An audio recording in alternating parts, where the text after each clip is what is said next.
Be the envy of the neighborhood. 860 KKAT, where the grass is always greener.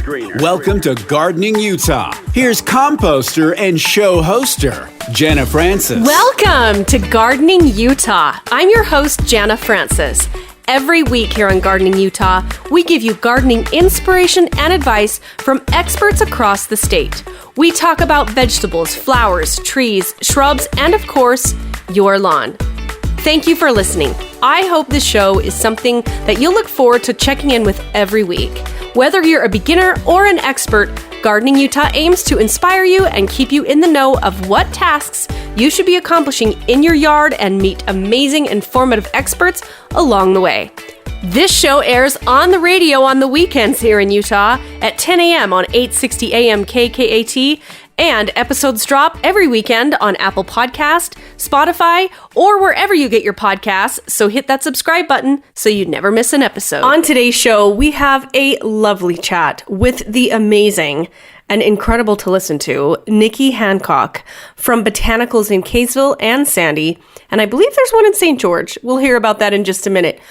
Nikki is so much fun to talk to. She is so descriptive with her words when it comes to gardening that it is just nothing short of incredibly inspiring. And today she's going to talk to us a little bit about how container gardening can be quite the offset to adding a lot of color and interest to your yard in a drought year. She's also going to tell us some of the lessons learned that us northern Utahns can learn from our southern Utahns. So Nikki was down there and owns businesses down there and was on a lot of water committees, and she'll get into that a little bit, but she knows so much about how we can really maintain and work our landscapes to be gorgeous in a drought. So we're going to learn some lessons from our friends down in southern Utah. And the other thing I really want to reiterate today is if there was ever a time to support your independent garden center, now is the time. We have so many amazing garden centers around the state of Utah. Everything from Botanicals to Thrive to J&J Nursery, Mill Creek Gardens, Progressive Plants, Westside Nursery, Cactus and Tropicals. There are so many. There's so many. I could never name them all here, but now is the time to really get out there and support them.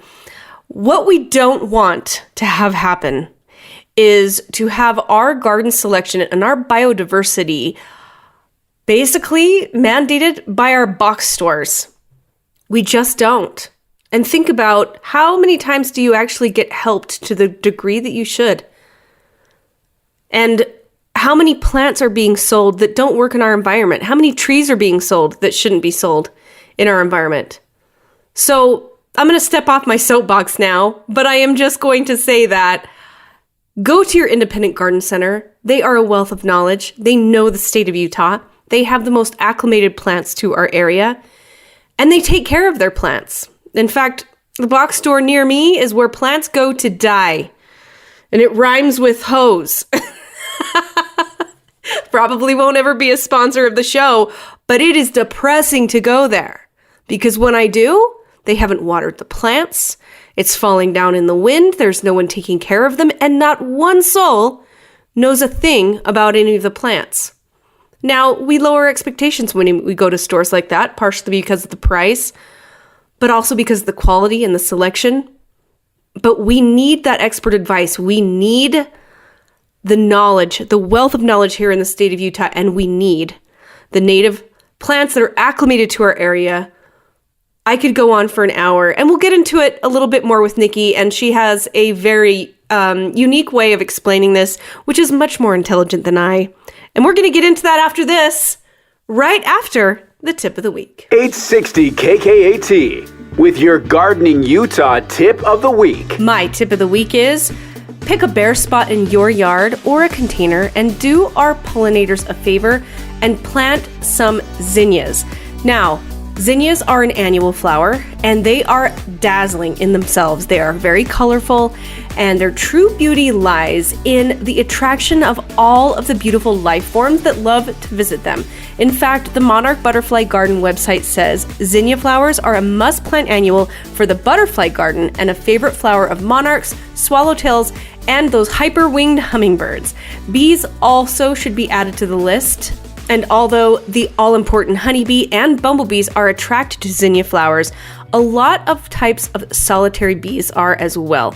Now, little known fact, zinnias are one of my very favorite annual flowers, and I just cannot get enough of them. And there are so many different varieties. Varieties like State Fair, California Giant, Cut and Come Again, and Peter Pan are among some favorites. And they are excellent cutting flowers for bringing inside as well. Zinnias are also a favorite of mine because they really don't have too many pests that take advantage of them. Grasshoppers are kind of an exception. They're mostly going after the nectar and pollen, but most of the time and in general, zinnias are free of food-induced battles, so they stay in your yard to look beautiful for dinner plates for the birds, bees, and butterflies, and of course, to be enjoyed indoors as cut flowers as well. And that's your Gardening Utah tip of the week, brought to you by the Advocates. If you're in an accident, you deserve an advocate. Call 801-355-5550 or visit utahadvocates.com.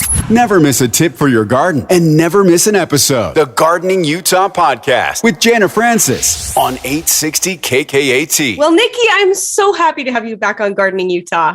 Thank you. It is so good to be here, Jana. It's been way too long since we spoke. I know. I've been able to get up to your nursery though a couple times this year. So that's been awesome. So good to see you there. Totally. Yeah. So how's it going? You know what? I remember years ago, I had a brother-in-law who was going through the training to become a financial planner. And they trained him on the phones that when people asked the question about how's the market doing, the only thing they were supposed to say was unbelievable, because whether the market was good or whether the market was bad, the answer was unbelievable. And so I'm going to say this year is unbelievable, Jana. Love it.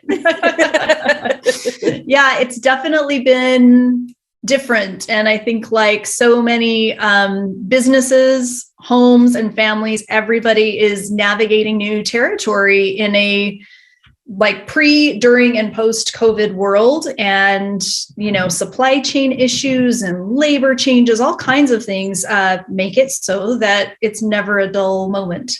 Isn't that the truth? It is. Isn't that the truth? And to top that off, we're dealing with, a lot of drought issues here in Utah that's impacting everything.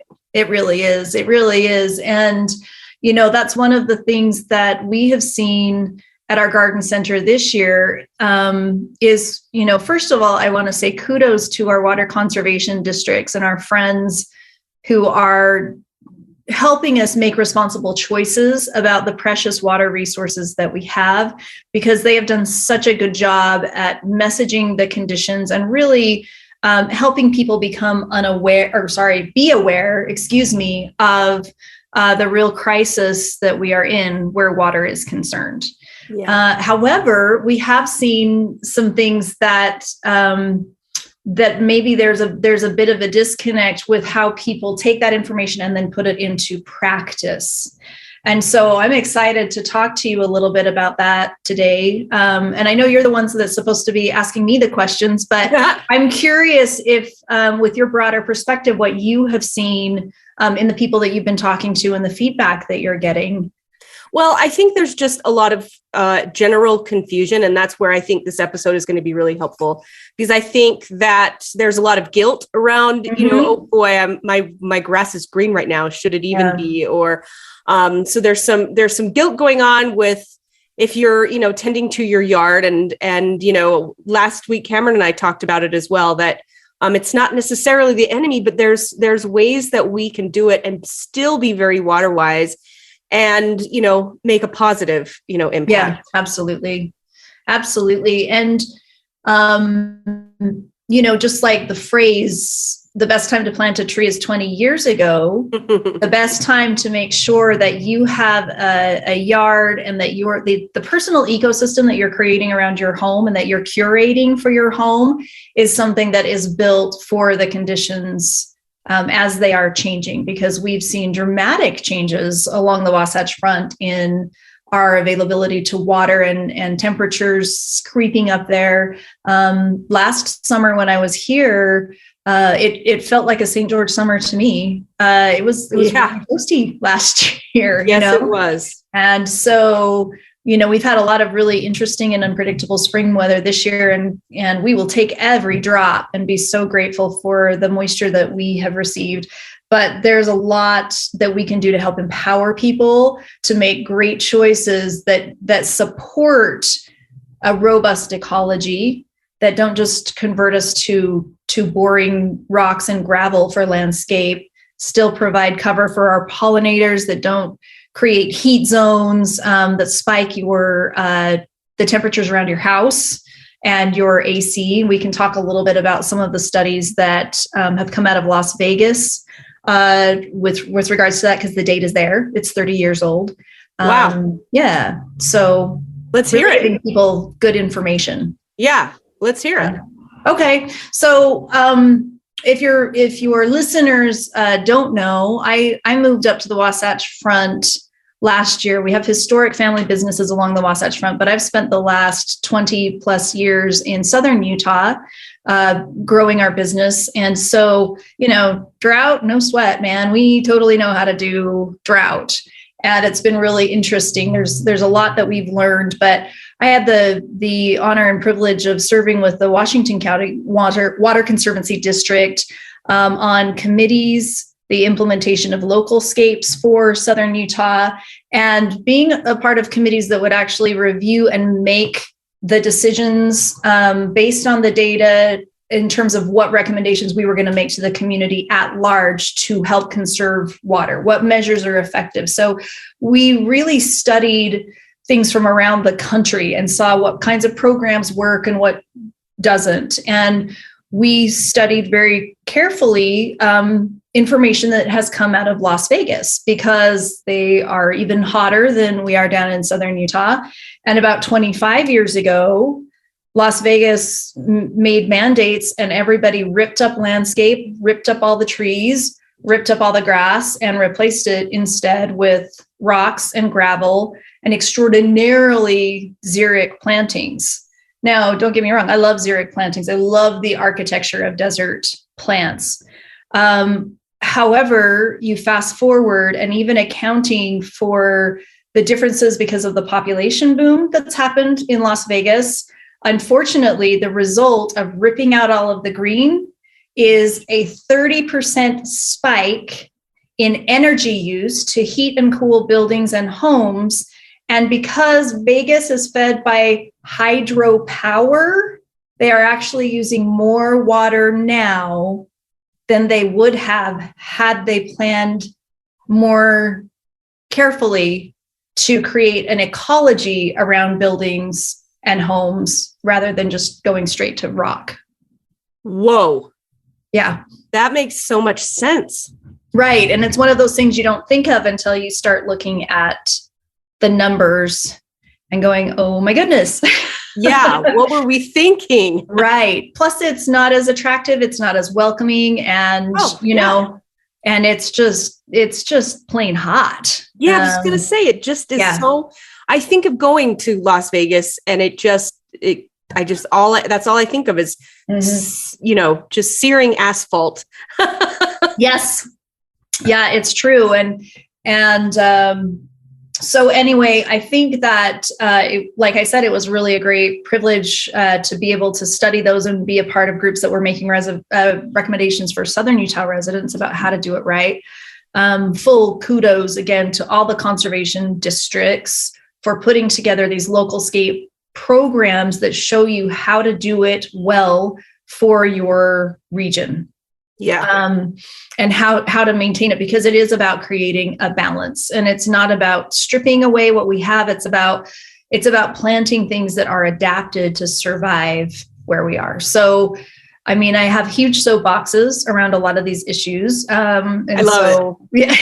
Yeah, one of the things that jumps straight to my mind, which is really fundamental because of how I was raised in a production greenhouse. And so we really learned the value of using local plants for the local place, stuff that was already acclimated, that wasn't brought in by box stores or chain stores, because it's not, even if it's a species that will survive, it's not acclimated. And so it's not, you're kind of starting with a strike against you as you put things like that in the landscape. And so we made a huge push at Botanicals Kaysville this year. Last year, we were kind of going with what's the standard, what's the norm. We came in a little bit late in the ordering season, and so we sort of went with it. But we learned so much. And one of my favorite things is finding how many phenomenal local growers there are here along the Wasatch Front. So obviously, you mentioned Cameron Alcott from Progressive Plants. We deal a lot with those guys, with perennial favorites, and with people who have spent, generations figuring out what grows and really thrives here. So with the exception of our evergreens that we bring in from the Pacific Northwest, I can proudly say that what we are selling at Botanicals Kaysville was grown here for here. Wow. Grown local for local. That was a huge, huge deal for me to shift. And it reduces, the transportation costs. It reduces, it helped us actually solve some of the logistical problems of bringing stuff in from several states over, right? Yeah. So better for everything, Yeah. And beautiful. And so, that's been a big piece of it.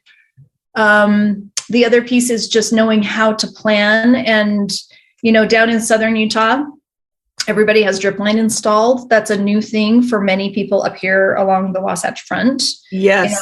Many people are trying to convert something that doesn't work into something that does. There's a lot of labor and planning and heartache and investment, and people really want to strike it right. And so, we find that that's a pretty big educational piece to help empower people with the wisdom that they need to make good choices.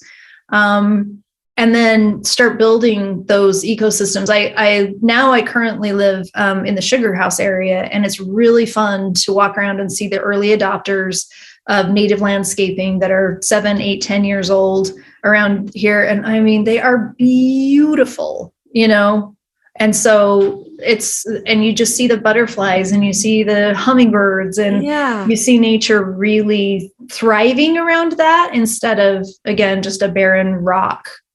Yeah, you keep mentioning you kind of your personal ecosystem, and I don't think people are thinking of pollinators much right now with the impact that it can have. Right. Talk a little bit about that. Well, you have heard me speak before, Jana. There's a great quote. I'm going to blank on who said it. All nature is but art, right? Our inspiration for art always comes from nature, doesn't it? Yes. And so when people come to me asking for advice or help, or they just kind of don't even know where to begin, I really recommend that they start with something that they can fall in love with. So oftentimes I'll send them on an assignment to go find something that they fall in love with. Well, who doesn't love seeing birds in their yard? Who doesn't love seeing butterflies in their yard? Who doesn't love having these opportunities to interact with nature? I'll share for a moment one of the most magical experiences I ever had. I was visiting the Bay Area, and I was on a little run to the Golden Gate Bridge, and there's this little staircase. Felt like I needed a little staircase workout, so I went running up this staircase, and I found this path that you could kind of overlook the ocean, and yet the PCH, I could literally pick up a rock and I could have thrown it and hit a car because it was right behind me. So super busy metro area, right? And I was sitting on this rock catching my breath, and there on this little path it had rained earlier that morning, and there was a little teeny tiny hummingbird just drinking water out of the puddle. Oh. And I was like, here in the middle of this jungle of craziness, there's this little oasis of just perfect nature. And we all need that. We all need it. Our lives are overbooked. They're crazy. So planting things and planning to attract the things into your yard that you want to be there and that you want to experience nature with. I mean, come on, there's no downside. Yeah. There's no downside. So finding, and here's the thing, flowers have evolved to be frankly really sexy to insects and hummingbirds, right? So the reason that they're pleasing to our eye, the reason that we are drawn to those colors is because it's literally, flowers and plants doing their most decadent, right, to procreate. Oh, wow. I never thought of it that way. Yeah. I love it. I love it. So you mentioned some of these places in Sugar House that you've noticed have these gorgeous native landscapes that are, a little bit more evolved. What are some of the plant materials that are there? Oh, man. You start looking, one of the first things I like to do in any place that I'm at is just stray a little bit to where there's just a skiff more water and see what's growing naturally. So in Utah, we have over 1,500 native species of penstemon. We have yarrow that grows wild. We obviously have wild roses and wild geraniums in the canyons. And so if those things will do well there, think about what's going to happen if they get just a little bit of extra water in your yard. Gaillardia, gazanias. I mean, I could just go on all day. Sedum. Oh my gosh. I love sedum. Oh yes. They are just the workhorses of ground cover and keeping weeds down, but they all have an interesting flower. I love guara. Butterfly bushes I've seen butterfly bushes thrive in 115 degree heat in St. George, and I've seen them survive in swampy plantings in Seattle, Washington. They are so adaptable. They are so beautiful. And pollinators go crazy over them. They go crazy over them. Yeah. They go absolutely crazy over them. So those are some of my favorites just as a beginning place, but good heavens, we could talk all day about plant material. I mean, I think last time I was on, you tried to nail me down on what my favorite plant was. And that's right. Like, whatever one am I looking at? What's the plant I'm looking at? Exactly. I have to own a garden center because I have to have all the plants. Totally. I know. I find that with me too, is where, it's whatever plant I'm looking at. And I find that I need to get better in my landscape of putting, because I am a true believer, and Cameron pushes me toward this too. I'm a believer in mass plantings just get better overall. I fall in love with a little bit of this and a little bit of that. And I want some of this and I want some of that. And so that's what I need to get better at. Well, the way that I really do that for me, Jana, is I do it with containers. Yeah. So I get to take some of those like rare species or those accent plants that are maybe a little funky and different that I'm not going to do in mass. Yeah. But I'm going to put those in a perfect pot and create that living sculpture piece. And it gives me this ability to play with the tapestry and create really whatever scale, right? And so this is where it's fun, right? Is to take something that I love maybe on a massive thing and try to create that and shrink it down to what does that look like in maybe an 18 or a 22 inch pot. I can throw that on a drip line or even hand water in the morning just because it makes me happy. I don't drip my pots at my little place just because that's part of my morning ritual is to go out and hand water each one of my pots and just visit them. Visit my lovelies. Living sculpture. Of course, you come up with this amazing way to describe it. Your words are poetry, Nikki. Thank you. 860 KKAT with Jana Francis and Gardening Utah. It's the Gardening Utah Proven Winners Color Choice Shrub of the Week. Here's Cameron Alcott with Progressive Plants. Hello, everybody. It's Cameron from Progressive Plants again, and I've got a fun Proven Winners Color Choice Shrub of the Week. For this week, it is called a Golden Treasure Sesky Gold Birch from Proven Winners. It is really cool. It is a short and teeny little birch tree that only gets about 2 to 4 feet tall and 2 to 3 feet wide. It has leaves that open into red, orange, and yellow in spring before maturing into a chartreuse throughout the rest of the summer. The serrated leaves are densely packed on branches that make it attractive fan-shaped form. Pruning is not necessary, but it can be done if desired. It makes a nice border, really small hedge, or a background shrub. The best part about it is that this is a zone 2 plant, so it could work up in the upper elevations. We're getting that really chartreuse foliage that's really kind of hard to find. You can pick yours up at progressiveplants.com and just throw in a search for dwarf golden birch in our search engine, or you can just click the episode notes here for the Utah Gardening Podcast. Look for the Proven Winners white containers at progressiveplants.com or at your local garden center. We are supported by progressiveplant.com. All things plants. Visit progressiveplants.com today. She really does have the nicest yard on the block.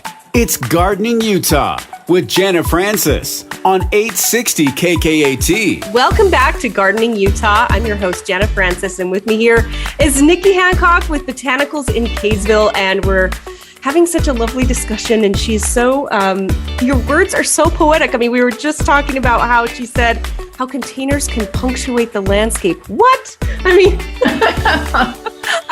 I love it. So speaking of containers, they are a way that we can still have color in our yards and be a little bit water-wise at the same time. Yeah. Initially when we formed the company Botanicals, we started doing interior landscape, but really quickly, because of the durability of the pottery that we bring in, which is all high fired, it goes through our insane temperatures without cracking and disintegrating. And because of that, we were quickly pulled into the demand of doing some patio design, or how do we incorporate this into landscapes? And in Southern Utah, as everybody's aware, the population boom has been just absolutely insane. Yeah. And so we were getting people who are moving there from California, from Minnesota, from Salt Lake City, who want to feel that lushness and the color. And, they maybe just want something that's different from what everybody else has. Because a lot of times if you're moving into a planned community or an HOA, everybody's yard looks exactly the same. Yeah. Right. And so we became really expert, first of all, at running drip lines that are separate from the other main watering features. So you always do want to have your containers on a separate drip line if you can do it that way. It allows you a lot more control over how and when they get watered, right? Uh-huh. And then it also gives you this opportunity to have something that is just unique and beautiful, and that you can play with and change up year after year without having to redo your whole landscape, So that's just become a really fun part of our business.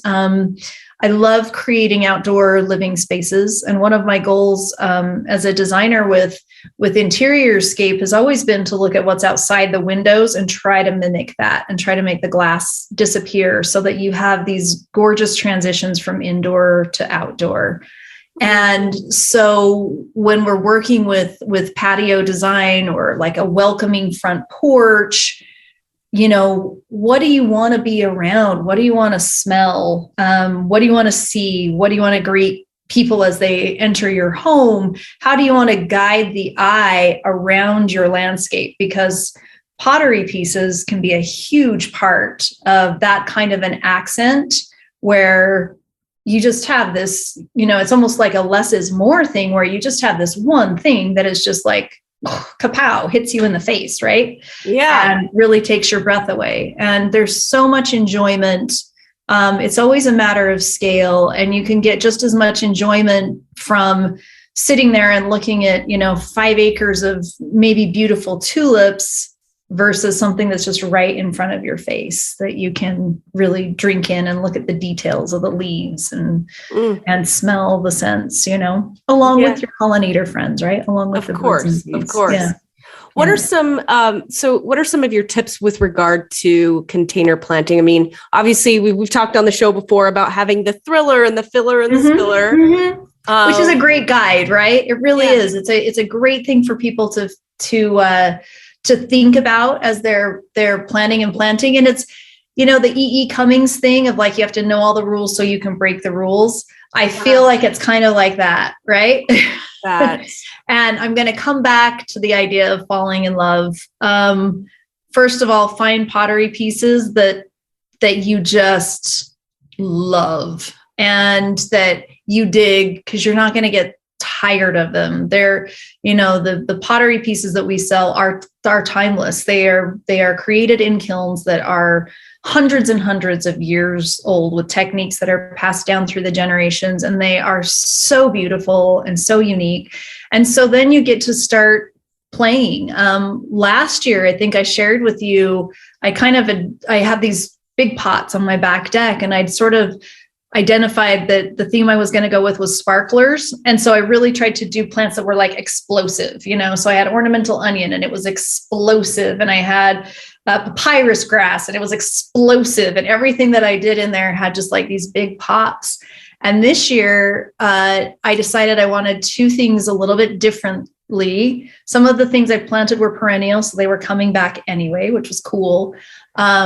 This year, I wanted everything to feel really flowy and grassy, but I also wanted to have beautiful smells that I could enjoy. And so most of what I planted in my big pots are not actually grass, they're grass-like.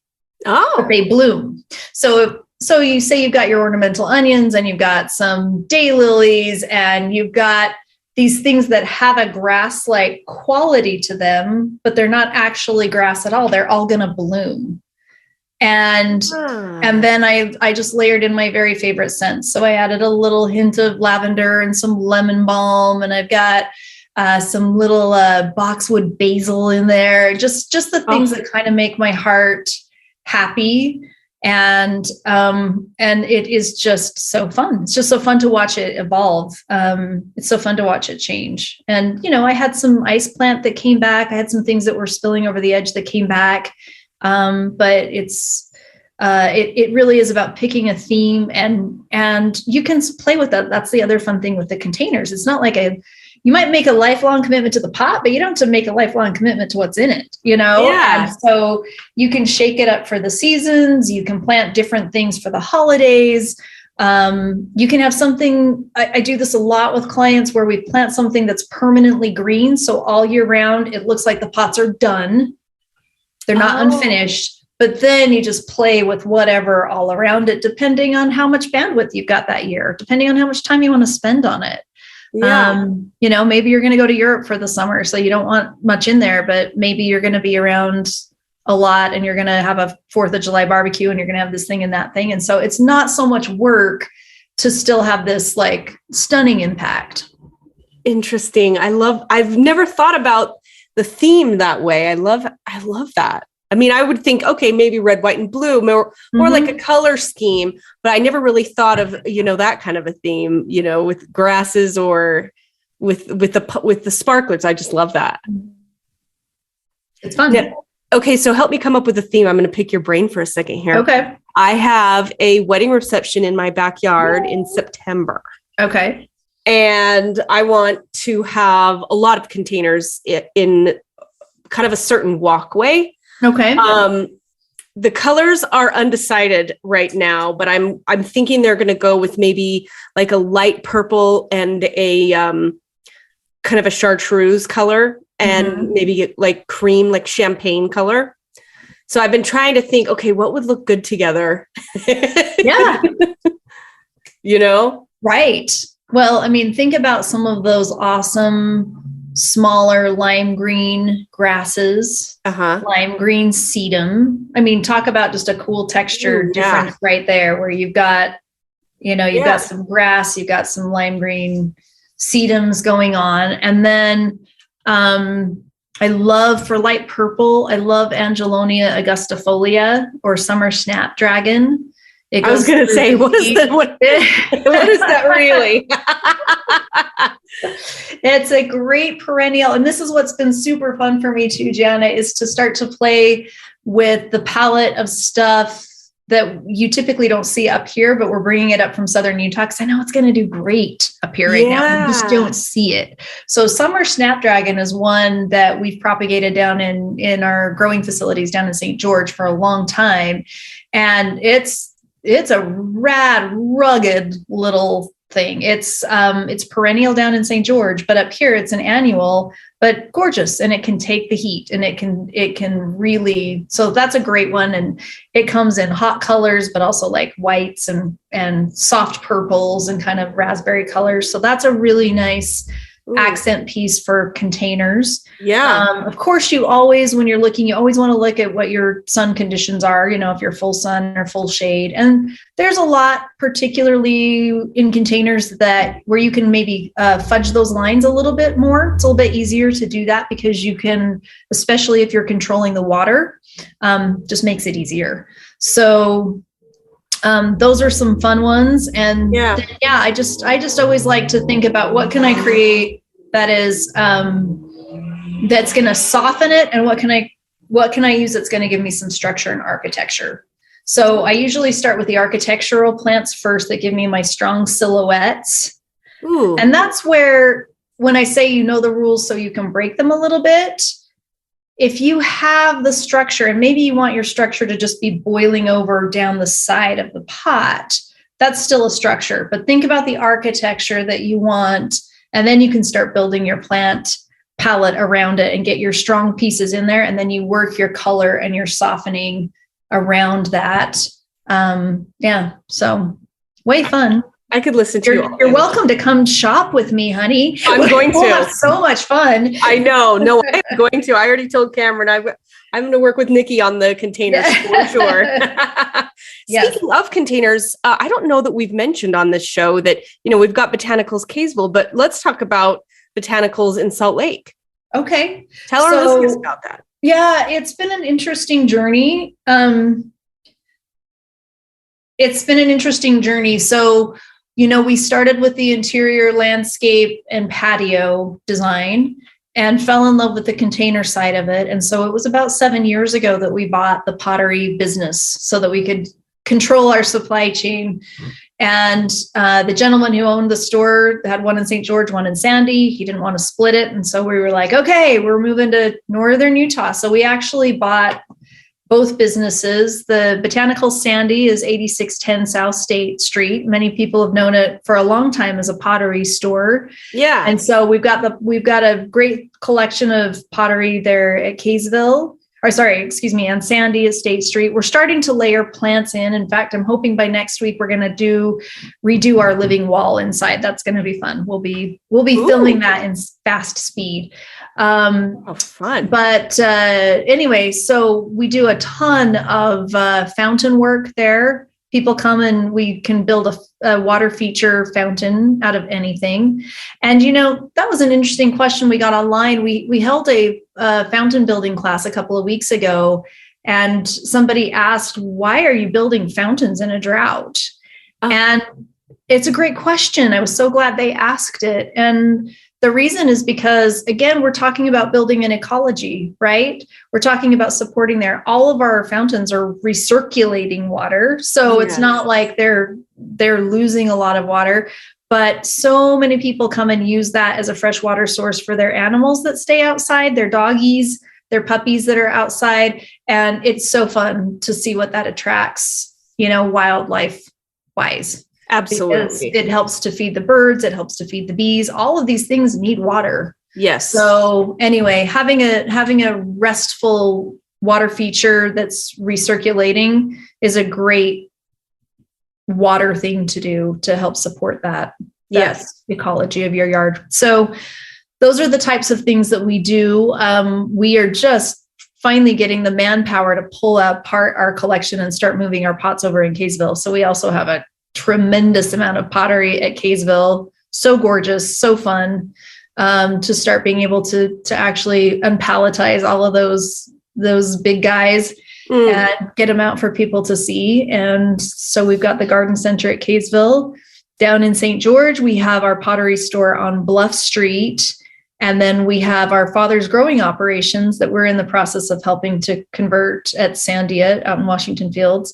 And then, because fools rush in where angels fear to tread, last October, we made the decision to take over the family floral shop that my grandparents started in 1956 called Gibby Floral. And my uncles have been running that since the mid 80s, and they themselves are knocking on 80 and really deserve to retire. And we just couldn't let that legacy family business go. And so so here we are. So now anything plant related, cut flowers, growing flowers, baby plants, we span the spectrum and have all kinds of cool containers to put them in. That's what we do. So wow. And where is Gibby's Floral again? It's in Roy right now. The historic site was right at the top of Riverdale Road, and the site's undergoing some changes. Our hope is within about a year and a half to 2 years to be able to build new greenhouses. The old facility was really falling down. It was just too old and dilapidated. And so we're going to be building new greenhouses and a mini garden center and house the floral shop. So it's going to be great. Right now we are temporarily located by Harmon's in the Roy Shopping Plaza, just a half mile away from where we used to be. But that's been a real joy to take care of customers, many of whom remember my grandparents, and have interacted with my uncles. And it's just been a real privilege and a joy to step into that part of the business too. And a lot of work. I was going to say, I'm joy tired. And tears. Joy and tears. That is a lot to keep track of. Oh, it is. It is. Like I said, fools rush in, but yeah. But we love what we do. And, I know I said this last time on your podcast, Jana, but I feel like it's such a privilege to get to work in an industry where your job really is to make the world more beautiful and more healthy and more peaceful, and to bring these elements of nature into people's lives and help remind them how to connect. Yeah. Well, and you know what else is inspiring that inspires me about you is you're also a great teacher. Well, thank you. I love it. I love being able to help people, just empower them, like I said, with the information they need to be successful. That is a joy. Okay, so knowing that you have such an intimate knowledge and so many years of experience with landscaping and, planting in the southern Utah area, what lessons can northern Utah, what else is there that northern Utah can learn from southern Utah? I think that is a great question, Jana. And I guess the first thing that I would say to it is just to embrace the reality of where we are. Nurseries aren't down in southern Utah because nobody's freaking out about living in a drought, because we live in a drought all the time. So there's already an expectation that this is how we plant, this is how we do it. And it's people adapting to the environment rather than trying to get the environment to adapt to them. So, I do have experiences on a regular basis where I break people's heart because they'll bring me a Pinterest picture from Southern California and say, make my backyard look like this. And I say, I can't. Yeah. But we can give you something different that you'll also love, and that, it helps me see elements. So I think that's the first part of it. And then the second part is really just information is power. There's great information out there, and trust your local garden centers, whether it's mine or somebody else's. Your local people are going to have the best information for you. And I hate to put it so bluntly, but if we don't support our local garden centers, they are going to go away. We are up against some really steep battles. We're being impacted in really difficult ways. And when we have to compete with box stores for whom plants are a loss leader, not their moneymaker, right? It's a big difference, and who frankly just focus on bringing in whatever beautiful colors right there for the second to make the quick sale, and it's almost an impulse item or something like that. That's not what garden centers do. Really, we are the holders and the preservers of generations worth of knowledge and know-how.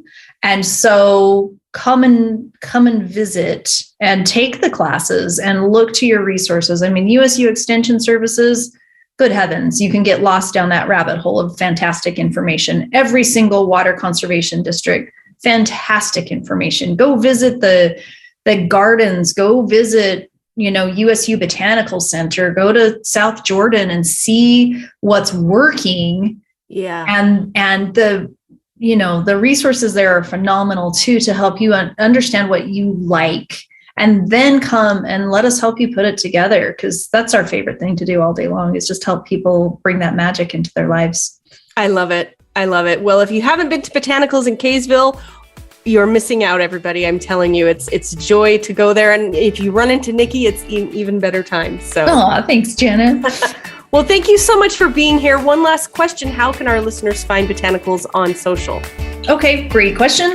We have our Facebook pages. So Botanicals Kaysville, Botanicals Sandy, Botanicals St. George, Gibby Floral, Sandia Greenhouse. We are on Instagram, and my 13-year-old has almost got me convinced that it's time to start the TikTok channel. So we'll let you know when that happens. Awesome.